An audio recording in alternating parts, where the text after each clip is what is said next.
I'm making a video game called Wanderers.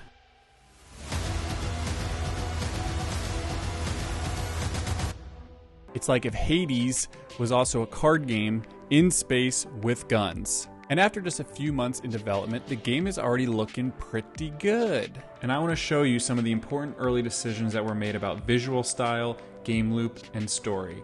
But first, I think it's important to go back to the beginning. We have to go back!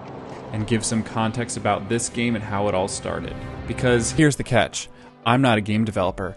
I have no game development experience. I'm just a guy, a good-looking guy, with an idea that will grow larger than I could have ever expected, an experiment that would attract thousands of people and millions of dollars. This is the story of the Wanderers.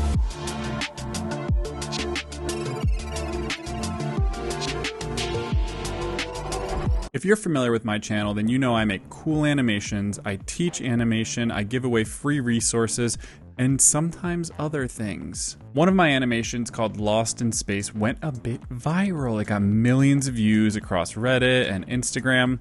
I got addicted to the likes. I chased the dragon, okay? I made more and more first-person point-of-view spaceship loops. This led to the big idea. I wonder if I can create variations of the different parts, arms, cockpits, planets, and then use programming to combine and render them out into random variations.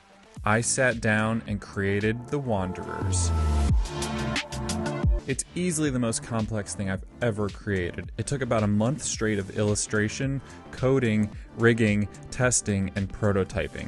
Created 100% in After Effects. Side note, I'm thinking about making the project file available for download, so if you want to check it out and mess with it, drop a comment, let me know. So I made this file, and I've tested it in After Effects, but I need a way to get these random combinations onto the internet. And they need cool music. And they need a backstory. I needed to assemble a team. First, I need a genius programmer who could take these random image sequences and render them out as full videos. Luckily, I found an anonymous teenage prodigy pony programmer named Emerald. Hi, name's Emerald. Emerald is a genius and knew exactly how to do this. Next, we needed sweet tunes, and I know just the guy. Hi, I'm Lando. Not only is Lando painfully handsome, but his banger tracks elevated the animations to a whole new level.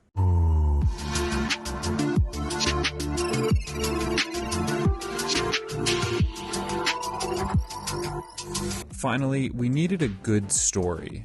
Now, the Wanderers themselves inherently tell stories. What is that strange anomaly?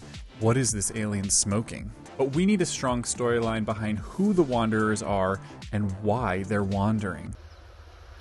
Wait a minute! Who are you? Now, I like to think of myself as a decent writer. I wrote this video and you're still watching, but I'm not a great writer. And like I said, story is everything. So I brought in the big guns to help. His name is Rupert Froggington, and he's the top rated writer on r/writing prompts. Rupert Froggington reporting in. This brilliant and handsome British frog created a rich universe full of mystery and intrigue. So an alliance of planets are protected by an elite squadron of pilots known as Warp Squad 16. And when distant stars begin disappearing, Warp Squad are sent to find and to stop whatever's doing this before it happens to their own star. And it turns out it's this giant wormhole travelling through space, targeting certain stars. Warp Squad, unable to stop it from the outside, plunge into it, hoping to find a way to stop it from the inside. The wormhole, however, tears them apart and then knits them back together again. It fractionalizes and rearranges them. So 16 pilots entered, but 8,888 come out the other side. These are the Wanderers. In order to tell this story, I contacted my favorite animation duo, Geraldine and Gino. Hi, I'm Geraldine. Hello, I'm Gino. And work with them to create an amazing short film. Now, we'll come back to this story in a little bit, but for now, just remember, Warp Squad 16 went missing, and that's bad. That's very bad. Remember that. In late 2021, we unveiled The Wanderers and a short film explaining the origin story. It was met with a thunderous applause. And since then, we've expanded the universe with more short films, music, live concerts, 3D hubs, comics, and more. And now, Wanderers is becoming a game.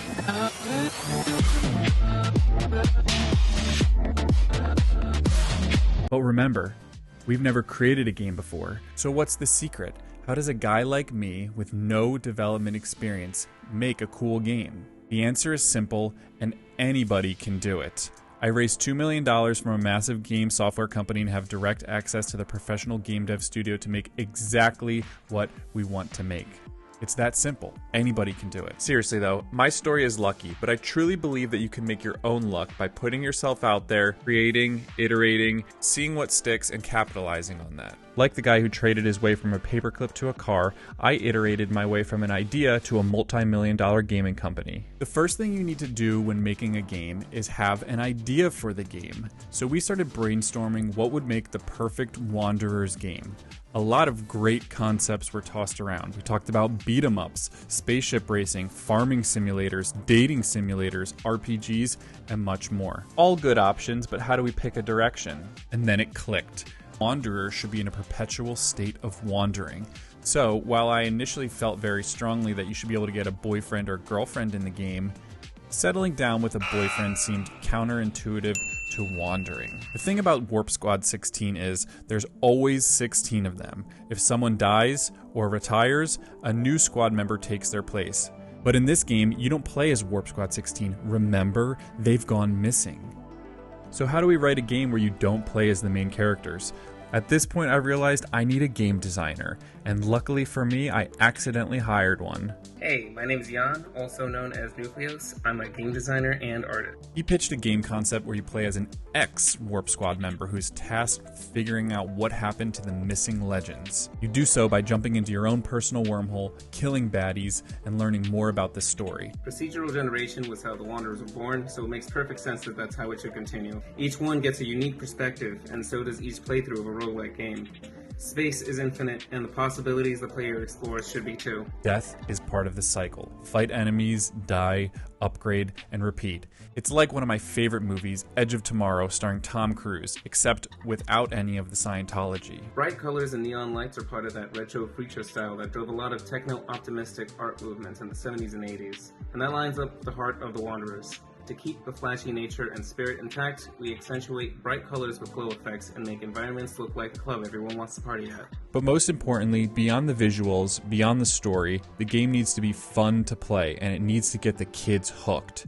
We need what they call in the biz a game loop. So there are two loops. The micro one, where you zip in and out of enemy fire, swapping weapons for effective hits as you snowball into a mass of particle effects that overwhelms the enemies through upgrades and well-timed movements. Then, the macro loop, where each death or victory unlocks characters, upgrades, and weapons to conquer planet after planet. Death may be common, but victory is always close and achievable. Once we're all in agreement about the game concept, we pitched it to our game dev studio, Blowfish, and got to work. In the first month, we're working on high-level stuff, writing game loop and story. Level design is very important at this stage, and we've decided that worlds will be procedural so that each run feels a bit different. This means that dungeons are built using modular blocks that can randomly generate rooms based on algorithms. This also means that in the future we can have UGC, user-generated content, by giving players blocks to create their own levels. We're now about 12 months into development and have made great strides on visuals, environments, physics, and game juice. The game is fun, but there is definitely juice to be squeezed here. We ask ourselves, what makes this game unique? What makes it sticky?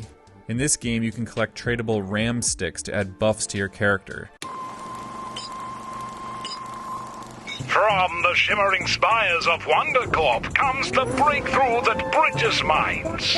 Introducing RAM, the latest biological breakthrough from WonderCorp. Each RAM biochip contains the memories of a mind superior to yours, so you can get a hero's edge minus the effort. Borrowing brilliance has never been so easy. Let's get started.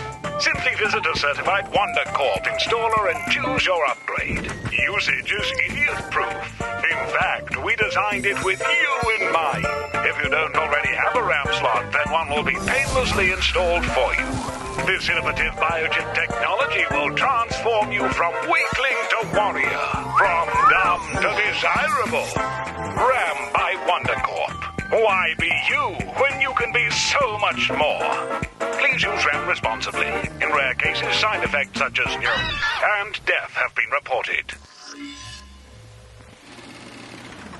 Before a run, you build your optimal hand out of a certain amount of RAM. These RAM in your hand now have the chance to appear during your run. It's like a trading card game had a baby with an action game. You can strategize and iterate the upgrade paths you'd like to experience with the random element of it playing out live. So what's next? In the coming months, we will flesh out the RAM mechanics, building skill trees for characters and weapons, and implementing these into the core game loop. We'll be adding more playable characters, cosmetics, and experiential lore. There's a ton more to dive into here, but I'd love to expand this into future videos. So please leave a comment and let me know if you're interested in following along on this journey. The game will be in early access soon, so if you'd like to try it out, please sign up for the early access using the link below, and you'll be the first to know when it's your turn to play. Final note, I know this is a bit of a departure from my normal content, but I'm really passionate about showing process, teaching, learning, growing together, regardless of the subject. So if this really interests you too, then please let me know. Thank you so much for watching, and I'll catch you in the next one.